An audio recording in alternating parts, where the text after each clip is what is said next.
Hello, everyone. Thanks so much for joining us this afternoon. My name is Christabel Feeney. I'm the Director of Employers for Change at the Open Doors Initiative. So any of you that don't know Employers for Change, we're an employer disability information service, and we launched in March of 2021, and we're here to provide advice, support and information to employers on the area of disability inclusion. So we're absolutely delighted to be here this afternoon. As I do at the start of all of these sessions, I'm going to give a short visual descriptor of myself. That's to ensure that anybody who might be on this webinar today with sight loss will get kind of a visual of what everybody else is seeing. So I'm a white cisgender female with blonde brown hair. I've a wave today, it's to my shoulder. I have blue eyes and I'm wearing a cerise pink shirt and a pair of black pants. For anybody who might like to utilise the captions, if they're not already on the screen, if you just go to the top of your screen, you click the More icon, that is the three little dots, a drop-down box will appear there. You should be able to either select language or settings. If you select either of those, you'll see an option to turn on the captions. And please feel free to use that if you wish. We also have Caroline, who's our ISL interpreter here today. Hopefully you can see her on the screen clearly. If you have any difficulty though, if you hover over Caroline, you should be able to spotlight her image and make her image the biggest one for you on the screen. So we're joined here today by Ryan Kirkpatrick, who's from Texthelp. He's actually the Business Development Executive and he supports both public and private sector organisations with their diversity, equity and inclusion strategies. He's really passionate about making workplaces more inclusive for neurodivergent thinkers by providing accommodations and adjustments. So Ryan helps businesses really to create those inclusive work environments for all of their employees through the utilisation of assistive technology. And that's going to be the topic that Ryan's going to cover for us here today. As many of you will know, under the Equality Act 1998-2015, as an employer, you are required to provide reasonable accommodations for employees with disabilities. One of the kind of key accommodations that will often be requested are assistive technologies. So this is a really, really important information session. Assistive technology is actually quite a broad term. It covers a lot.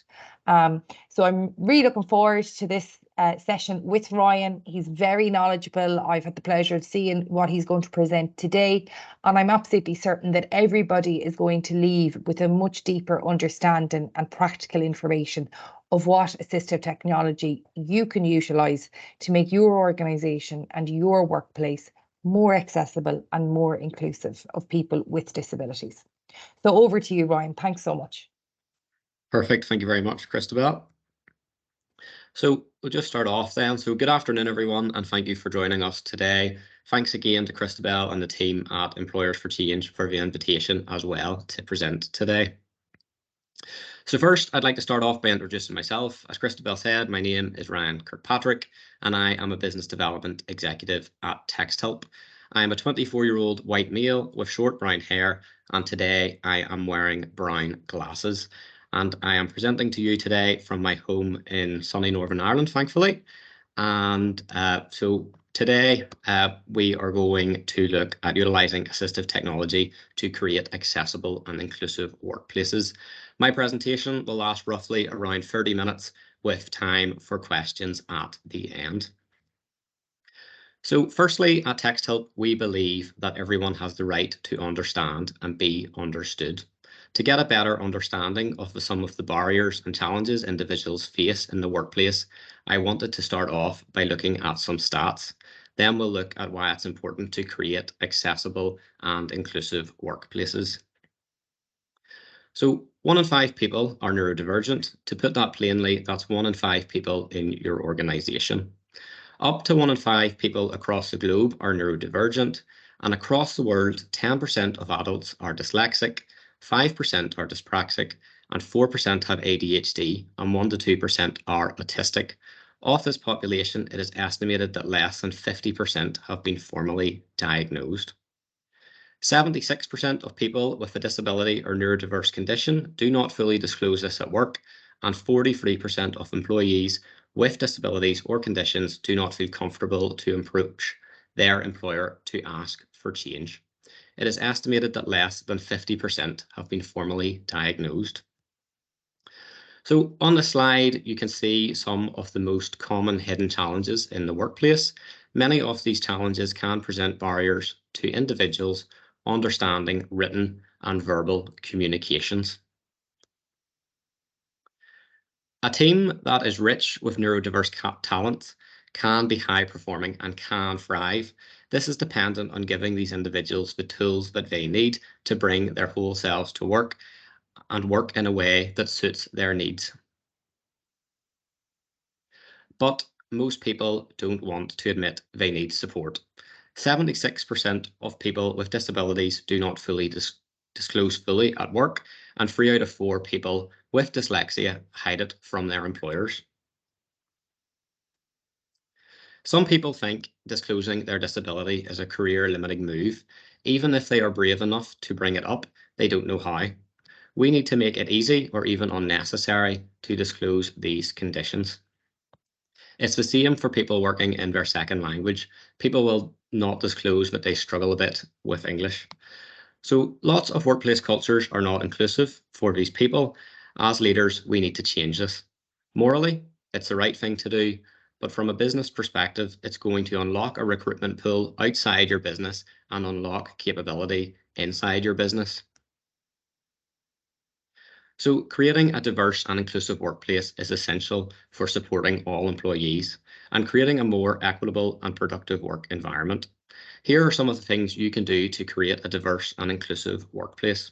Start from the top. The leadership team must be committed to diversity and inclusion, and they must set the tone for the rest of the organisation. Create a culture of inclusion. This means making sure everyone feels welcomed and valued, regardless of their background. You can do this by providing training on unconscious bias, celebrating diversity, and creating opportunities for employees to connect with each other. Diverse teams are 87% better at making decisions. To boost this, recruit and retain a diverse workforce. This means making sure your job postings are inclusive and that you're reaching out to a diverse pool of candidates. So average employee performance in diverse companies is 12% higher than employees at non-diverse companies. To achieve this, have clear goals and objectives. What do you want to achieve by creating a more diverse and inclusive workplace? And once you know your goals, you can develop strategies to achieve them. So companies with a higher than average diversity have 19% higher innovation revenues. So creating a diverse and inclusive workplace is an ongoing process, but it is one that is worth the effort. By taking these steps, you can create a workplace where everyone feels welcomed, valued, and respected. Remember, the talents of a neurodiverse workforce far outweigh the hidden challenges people face.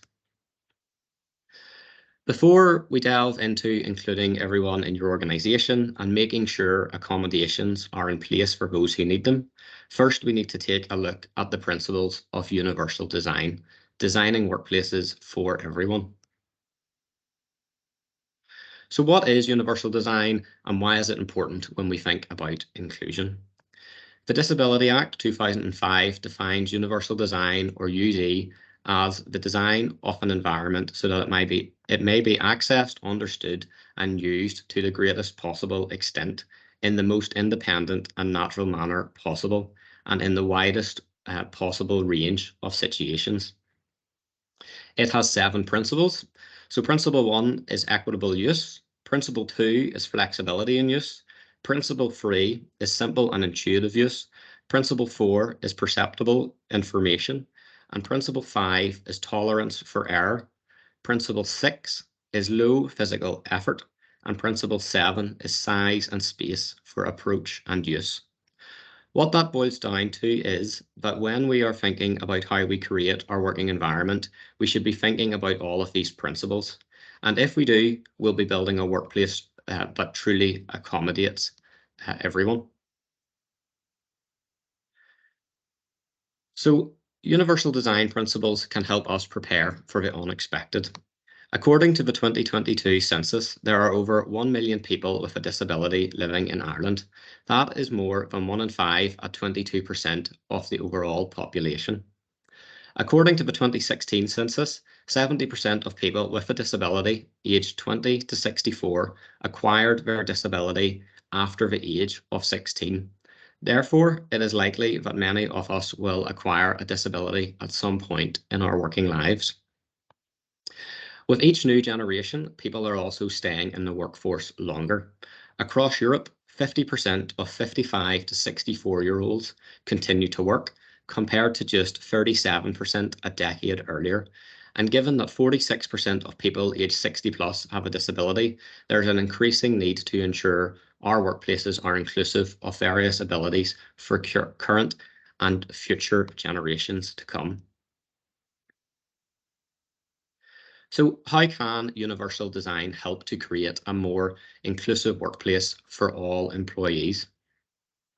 We also need to remember that the home office environment is equally important to creating an inclusive workplace.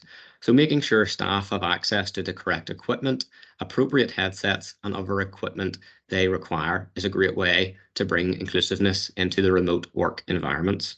And of course, providing inclusive technologies and tools is vitally important. We are using computers all the time in the office and at home, so the right software and training staff can play a huge role in helping your staff feel included when performing their daily tasks. This could be educating staff on accessibility tools already included in the likes of your Microsoft subscription, and the likes of an immersive reader will be included in that, also a spell checker, a screen tinter as well. And technology is changing the way we do things and is bringing with it many benefits.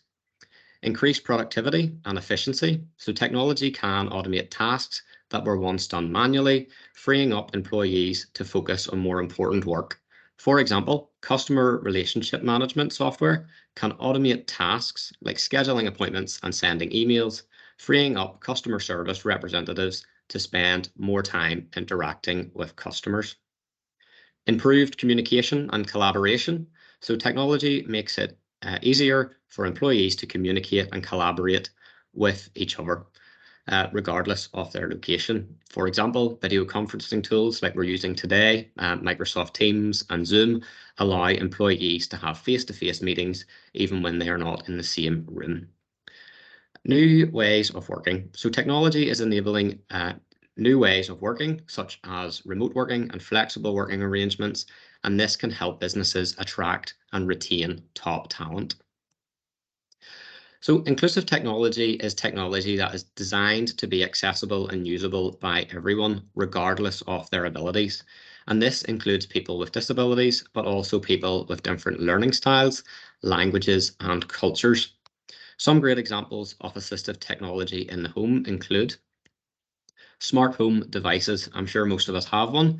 Smart home devices can be used to control a variety of things in the home, such as lighting, heating, and security, to name a few.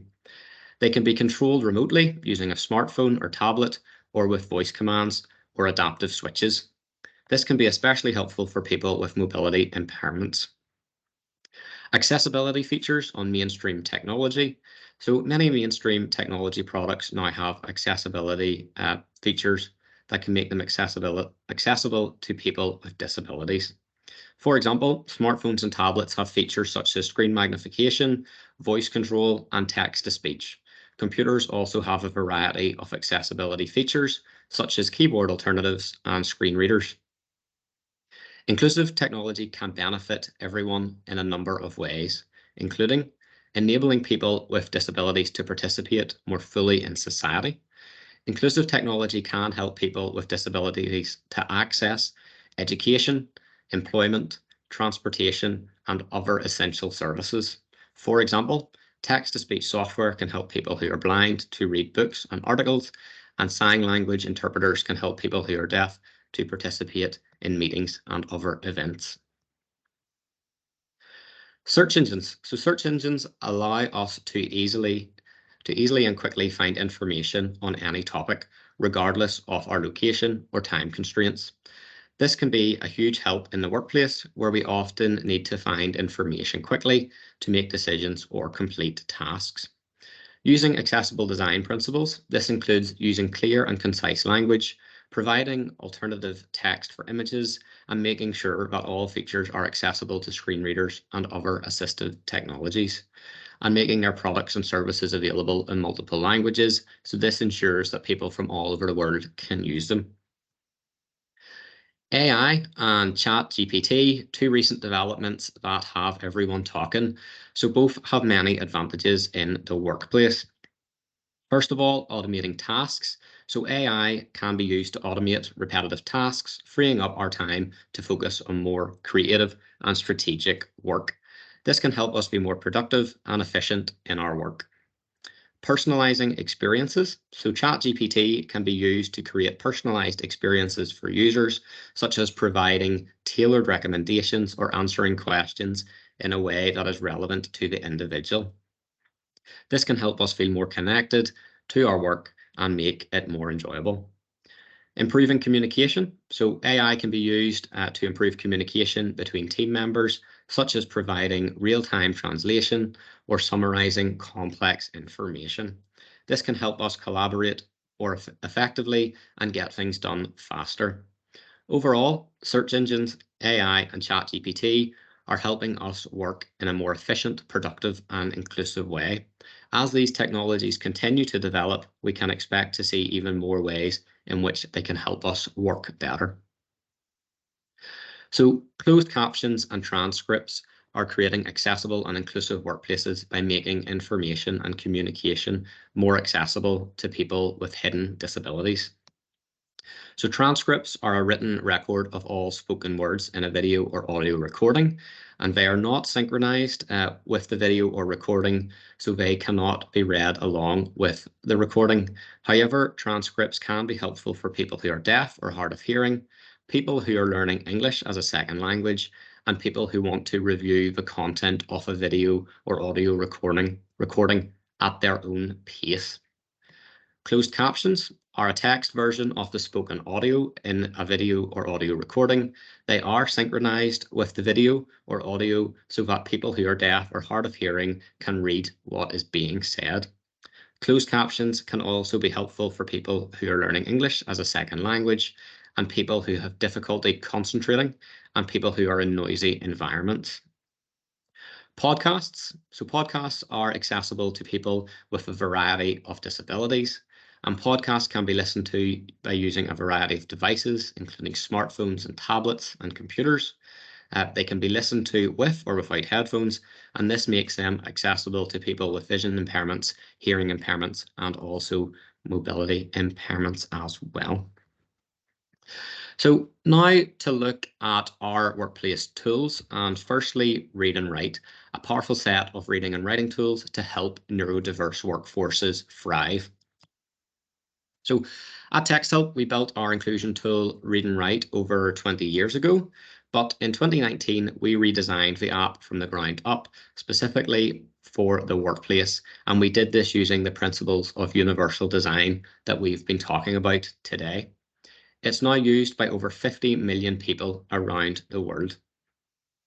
Access to Read and Write is often provided through employers without the need for individuals to disclose their disability. And we work with businesses of all sizes, from global brands such as Amazon, EY, PwC, and KPMG, to government bodies, housing associations, health centres, and non-for-profits. Our inclusive tools support people with disabilities and neurodifferences in the workplace, but are also designed to be a useful productivity tools and to provide support for those who maybe didn't realise that they need it in the first place. So here are a few key features in Read and Write. So as you can see, that's all the sort of features on the screen and the toolbar as well. So we provide text to speech with synchronous highlighting for those who have difficulty reading and following text. Our word prediction was specifically designed to capture the typical mistakes that dyslexic users might make when typing. And voice notes provide a way for users to interact with documents without having to use their keyboard or mouse. And those are just a few of the many features provided by Read and Write. and the toolbar is fully customizable in size, color, position, and users can decide what features they want on the toolbar so that it's tailored to their own specific needs.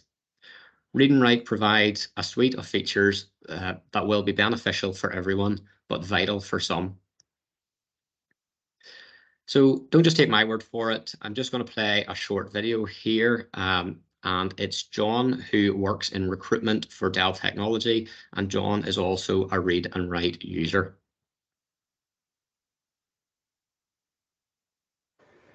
So my own name is John Power, and I joined Dell in June 2019 as a graduate from MTU. So I work in the candidate experience team in the recruitment function here in Cork. My role is to ensure that every candidate has a positive interviewing experience from their very first call with us all the way down to onboarding. I love my job. I find that no 2 days are the same, as cheesy as that sounds. I work in a fast-paced environment, work on a lot of different projects with people both internally and externally, which I love. So I was diagnosed with dyslexia when I was about 9 years old, I think. So I knew for a long time that I had this type of learning disability. For most people out there with dyslexia, it means that you're slow to read, or that you've poor mispronunciation of words, or that you're bad at spelling. For me, it was reading. I always struggled to read, especially long passages of text. I can read no problem, it's just I'd have to go over everything once or twice to ensure that it's registered properly in my own head and it makes sense.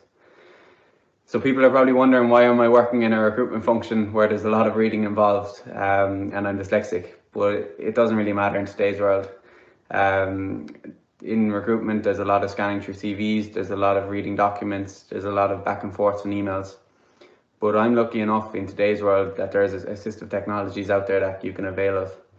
I have a software on my laptop called Read Write Gold, and what that is I can put a passage of text through the software and it reads it out loud to me. So I can do my day-to-day job quite easily and quite fast just because of that software. When someone's going to disclose in an interview, I think it's a tough question, and it's always a topic that isn't spoken about enough. My best bit of advice I can give you is to look at the company you're interviewing for, do your homework on them, look at their social media platforms, look at their culture code, look what they stand for, and you'll get a fair idea if they're an inclusive employer or not. You'll also know in the interview. If you feel it, I really recommend you should disclose. For me, I disclosed at interview stage. I looked at Dell, I looked what they stood for. I understood that they're an equals opportunity employer, and I said to my manager, look, I have dyslexia. And she straight away smiled and said, that's no problem at all. My very first day, she downloaded that software on my laptop, and I haven't looked back since. So if I didn't disclose in that interview, I don't think I might not necessarily be in this role today. I think things might have got a bit too much for me. I think the reading might have played a part, and I might have been a bit slow to do the role. But now that I have that software on my laptop, I can do my job quite effectively. So it really does stand. It really did stand for me by disclosing. So I'm not telling you to disclose. I'm not telling you not to disclose. What I am telling you to do is to look at the company, look what they stand for, and if you feel that they are. So this is just one example of the benefits assistive technology can have, and it really is great hearing John's story. So now to look at our website accessibility solution, ReachTech, and ReachTech is our all-in-one digital inclusion solution, and it helps organizations make their online content accessible and usable for everyone. So ReachTech improves the accessibility, readability, and reach of your online content and protects your communication. But before we look at the solution, we need to explore the problem. So website accessibility is important to organizations because it is their online front door. It is the first point of contact for many potential customers and clients, and it can make a big impression. An accessible website is one that can be used by everyone, regardless of their abilities. This includes people with disabilities such as blindness, deafness, or mobility impairments. There are many reasons why website accessibility is important to organizations, and here are a few. So it is the right thing to do. Everyone should have equal access to information and services online. It is good for business. Accessible websites reach a wider audience. So including people with disabilities older adults and people using mobile devices. It is also required by law in Ireland. So website accessibility law in Ireland is governed by the European Union Accessibility of Websites and Mobile Applications of Public Sector Bodies Regulations 2020. And these regulations require all public sector bodies in Ireland to make their websites and mobile applications accessible to everyone, including people with disabilities. And it can also improve brand reputation. Organisations that are committed to accessibility are seen as being more inclusive and forward-thinking. So websites are the front door to many organisations. A massive 98% of websites fail to meet accessibility standards. This means that they are not accessible to people with disabilities who use assistive technologies such as screen readers, screen magnifiers, and voice-activated software. There are many reasons why websites are not accessible, and some of the most reasons include using images without alt text, which makes it difficult for screen readers to describe the image to the user. Using complex or confusing navigation, which can be difficult for people with cognitive disabilities to use, and then using small text or low contrast, which can be difficult for people with visual impairments to read, and not providing transcripts for audio or video content, which makes it inaccessible to people who are deaf or hard of hearing. The lack of accessibility on websites can have a significant impact on people with disabilities, and it can make it difficult for them to access information, services, and opportunities online. And it can also lead to a feeling of isolation and exclusion. So the average reading age in Ireland is 11 years old.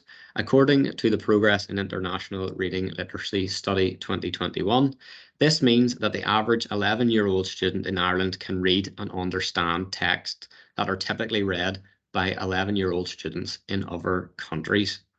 Up here in the UK, it's actually an average reading age of 9 years old. So organisations can exclude their audience by creating complicated content in a number of ways, including the use of jargon or technical terms that their audience may not understand, using complex sentence structures and grammar that is difficult to follow, and including too much information in a single piece of content and making it overwhelming to read. Using poor design or formatting that makes it, the content difficult to scan or navigate, and not providing enough context or explanation, leaving the audience confused about what the content is about. So what is ReachTech? ReachTech is an all-in-one solution that helps you break down communication barriers and helping you to reach every one of your audience, protects your communications, content, and reputation, improve the accessibility, readability, and reach of your online content, and helps you empower your whole team to communicate with confidence. So ReachTech is broken down into 3 sections, and we are going to look at them now. So first up is the ReachTech Auditor, an automated website accessibility checker that will help you on your way to achieving and maintaining website accessibility. Use it to scan your URLs on demand and find accessibility and readability errors quickly and at scale. Review web content accessibility guidelines, compliance errors, as well as broken links, use of jargon words, and long sentences. Prioritize website fixes with handy downloadable reports as well. Next up is the ReachTech Editor, an online content editor that helps your team to write in a way that's simple, short, and clear. It helps users keep readability in mind at the time of writing. It will highlight jargon words, long sentences, spelling and grammar errors as you type. It will also show you your reading age of your content. Use the ReachTech Editor to create content that's easy for everyone to understand.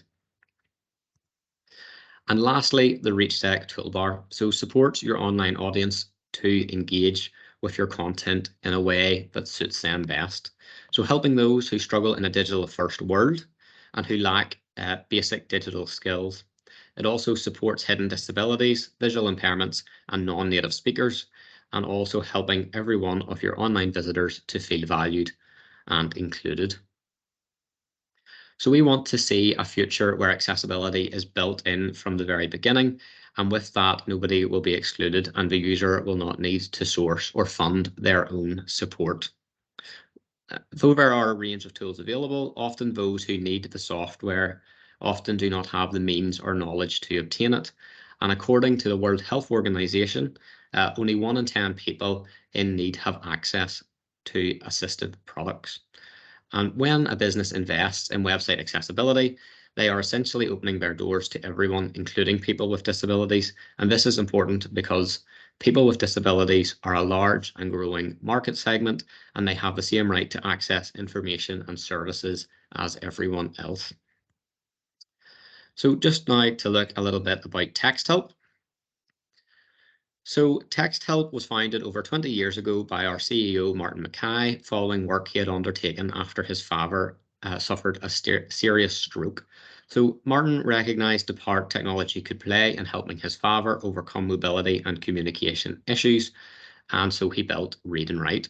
So since then, we've built a suite of tools built on the principles of universal design, and today we have over 200 million users across the globe using our assistive technology software. But I can tell you that although we have 200 million users worldwide, it is our mission to support 1 billion by the year 2030.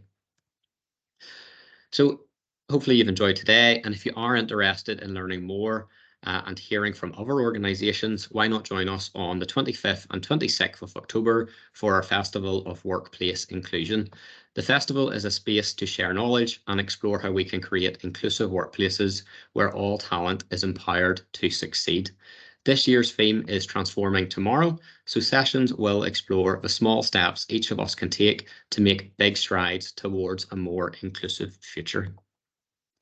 And if you'd like to learn more about how we can support your accessibility and inclusion goals, or to find out more about the products, then you can follow the link on the slide here and fill in the short form and I'll get back to you, or my email address is also on the screen and we can arrange an informal chat whenever it works for you. And thanks for listening again. I'm just happy to hand back to Christabel for some questions. Thanks very much, Ryan. And we will take questions if anybody has any, if you want to pop them into the chat or the Q&A, or if you want to use the raise hand function, we can unmute people if they want to ask questions. Just to add to what Ryan has said there as well. So there are so many assistive technologies that can support people. And sometimes that can be a little bit overwhelming, I suppose, if we're not very familiar or comfortable with technology. But I think the real eye-opener even today is that there are a lot of technologies we're using on a daily basis that can amount to assistive technology. So like Ryan said about our mobile phones, our Google Homes, our Alexas, all these things we take for granted. And these have all actually come about because of people with disabilities as well. So I think that just kind of confirms the addition and the positives that people with disabilities bring into our organisations and the diversity of how we actually do things. Another example to give people of kind of assistive technology that can be of great support to everybody is a free piece of tech called Todoist, so Todoist. And that can be very useful for people who are neurodivergent. If you type in a task that you have to do today, if it's a project, whatever it might be, it will literally break that right down into kind of smaller tasks. And it's really, really interesting and really useful. So I've shared that with people before and they found it really, really helpful. I'm going to just see. So somebody has just said, thanks for your informative talk, Ryan. I work in a service supporting people with brain injury back to work. Assistive technology is transformative in integrating people back to work and are becoming more mainstream too, which is beneficial for all. As well. Yeah, and I think I suppose this is an evolving space. Like there are so many new technologies coming out all of the time. So it's about kind of updating ourselves, maybe every 6 months or 12 months, particularly for HR teams to kind of see what's actually out there, what can support people and help people. But also probably share information with people within the organization about the existing technologies. So I'm thinking of, you know, our Microsoft Office, for example. It has dictation, it might be the voice activation piece, it might be asking people to create documents in a more accessible way by utilising the accessibility checker, and things like that. Like, I think that's probably really, really useful, Ryan. Yeah, prime example, working with yourself, Christabel, you know, sort of going back and forth, the accessibility checker on Office PowerPoint is absolutely fantastic, and the slide deck will be shared out after this presentation. But for me, a learning curve, you know, it was great to be able to go through that and add all the alt text descriptions to make sure, you know, that we are making everything accessible to everybody. I think there's another. There is. So somebody has very kindly shared this. I have ADHD. I struggle with consistently implementing structure and honestly get lost in the amount of options or ways people organize themselves. I tried working with a coach, but I felt overwhelmed by the influx of information and not knowing how to go forward with it and implement it. So I would probably say generally with that, I think it's, if you're comfortable having a conversation maybe with your direct manager about how they share the tasks, can they kind of give clarity? Maybe it's a written piece in the morning around kind of what needs to be done today. Would that be useful? And I would say to that person, the to-doist piece that I just shared, it would actually really be beneficial for you, because the breaking down the tasks and making it kind of bite-sized pieces makes it much easier to follow and to gain consistency, I think. So I'll actually get a link to that now as well and put that in. But Ryan, do you have anything there you'd like to add? Exactly what you were saying there, Christabel. I know you had mentioned that service, and that's great, but I think it's really up to the individual as well. You know, everybody has their own working styles and routines and what works best for them. I know myself, focusing in work, and especially at home, there's so many distractions, phones for being one of them, you know. But what I sort of tend to do is, I don't have that service, but it is something I'm going to be looking into. And I just sort of time block sort of my day. So I'll maybe do like 15 minutes in the morning looking at my emails. And then if I have like a presentation or something to do, I'll just block that out and sort of put myself in focus time and put like do not disturb on my phone, bits and pieces like that. I know bionic reader and sort of timers are now coming very much into focus as well for individuals with ADHD. And I think we're going to see a lot of improvements in terms of assistive technology and support in hopefully a very short space of time, you know. Yeah, thank you, Ryan. And that person just says, I get analysis paralysis. Microsoft Planner is actually very good. And you know what? I have, you know, met people that kind of analysis paralysis piece. And honestly, things like the planner, like that to-doist that I shared, you wouldn't believe the impact and the positive impact they have. I even know for ourselves, we all work remotely. It can be really easy to get distracted, and also to have to kind of get stuck into one task and not really know nearly how to move on. So I find those types of assistive tech tools really, really useful. Another person here, Mary, has said, thank you, Ryan. I support people back to work after an illness, injury, or for other reasons. I always encourage employers to consider the accommodations that they might introduce to support an absent employee as being something that might help others and make work accessible for all. Technology is a big part of accessibility for everybody. So I think we can only agree with you there, Mary. Yeah. I think we all agree on that. It is, and look, as we said earlier about, you know, the assistive tech that we're all using.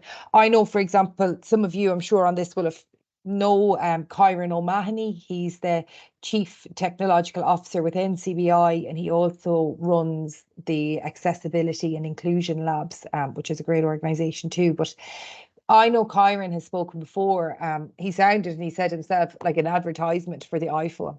And I was like, oh, we're going to get in trouble advertising iPhones. But he spoke about it, and I found it so interesting that growing up, you know, he was saying with sight loss, like if you were going for a bus or something and at a bus stop, and how challenging it would be to even try to see the bus times. And, you know, like literally you'd be there like with a kind of a magnifying glass trying to see it. And he was saying now, like the phone, like you just get the phone, you put the magnifying glass on, people don't even see that you're doing it. It's a much more comfortable way for a person to gain accessibility. And I just thought it was so interesting, because that's something that, you know, for a person who doesn't face those challenges, we take for granted.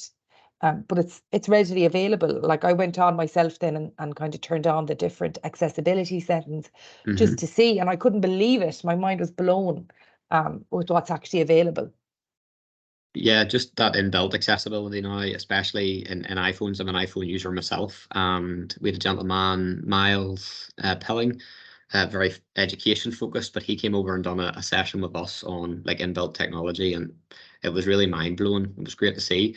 For Miri as well there, you know, see in terms of like HR professionals, I know there was a big study done on even the, you know, the cost of, you know, recruiting a new member of staff to replace maybe an individual that's off because they're maybe not having the support that they need.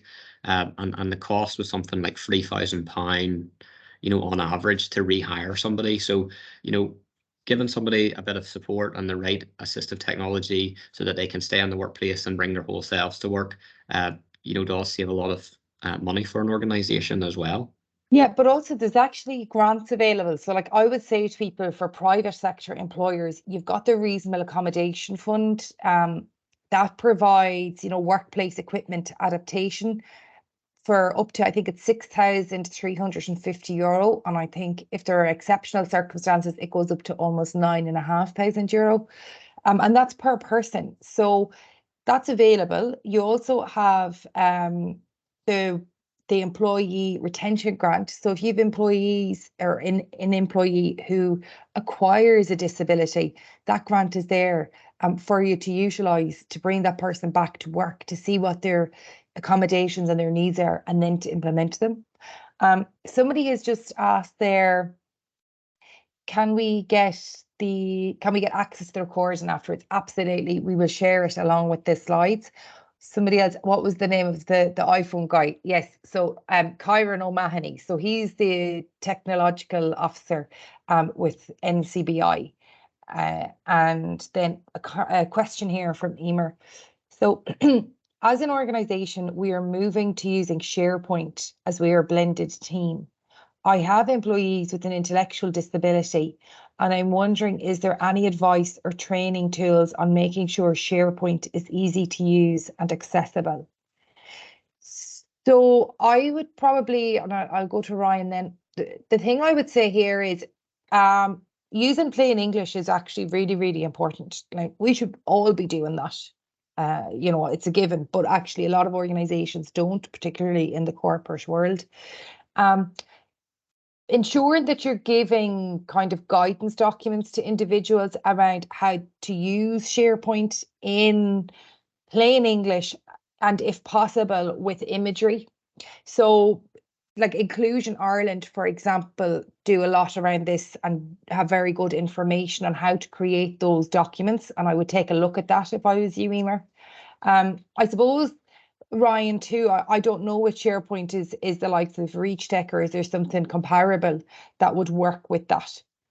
Yeah, SharePoint's not something, to be honest, I have a lot of experience with, hands up, but Read and Write will work along with it from a product sort of view. But just exactly what you were saying, Christabel, you know, making sure that they know how to use it, clear and concise sort of instructions and information on it as well. An example for us is in Texthelp, we have a system called Confluence, and I don't know if any of you have come across it, but for me, I actually struggle using it. So in work, we have like Confluence champions. So for all our systems, we'll have like a champion. So we can go to them discreetly and say, can you help me find this information? Could you run me through this here? I need to update this page. Can you show me how to do it? And they'll just put 15 minutes aside and run you through it. No questions asked. So it's just making sure the support's there as well and available in different learning styles too.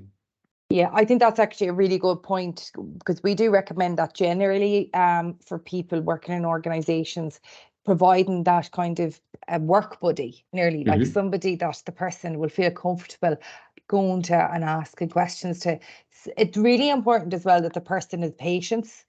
I think that's the big thing, actually. Like, not all of us have patience or have the patience to maybe explain, but you will have some people within the organization who naturally are very good teachers and really good at engaging with people. And that's the kind of person that you would want, to do that. Yep. So I think we might have covered all the questions. This is very efficient, Ryan. You're a very efficient presenter. I'd just like to thank everybody who joined the webinar this afternoon.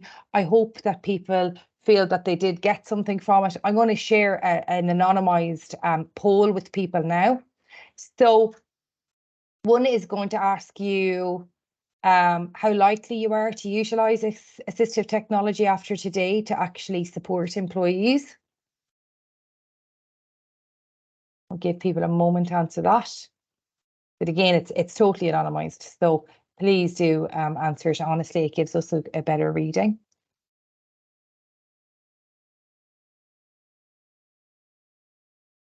Okay. That's great. Yeah, so 72% of people have said that they're very likely, and 23% very close to that as well. So that's really, really good. That's what we want. We want people to leave here today and to actually really go and practically kind of implement assistive tech supports for people within their organisation. And then the last one, just again for ourselves, just how useful have you found the session today?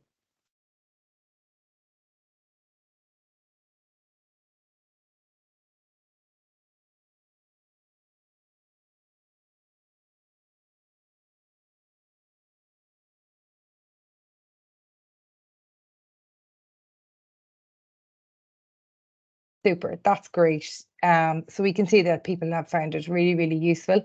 So thanks so much, everybody, for joining the call. We will be sharing the presentation from today and the recording of the presentation. If you have any questions, please feel free to get in touch afterwards. I just see there now that there's 1 or 2 questions have come in. I might see if I can quickly answer that. I think it was just in relation to what supports are in place for people with intellectual disabilities and assistive technology. So again, I would say that's organisation dependent, depends on the organisation. But for anybody, particularly around kind of supporting people with intellectual disabilities, you can obviously get in touch with Employers for Change, but I would say Inclusion Ireland are really fantastic in this area, both for supporting individuals with intellectual disabilities, but also for supporting employers. But we're always delighted in Employers for Change for people to get in contact with us. You can get us at info@employersforchange.ie. Thanks so much, everybody. Enjoy the rest of your day. Thank you, Ryan, for today.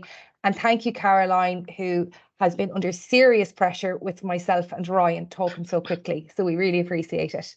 Enjoy the rest of your day, everybody. Thank you very much. Speak to you soon. Bye. Bye.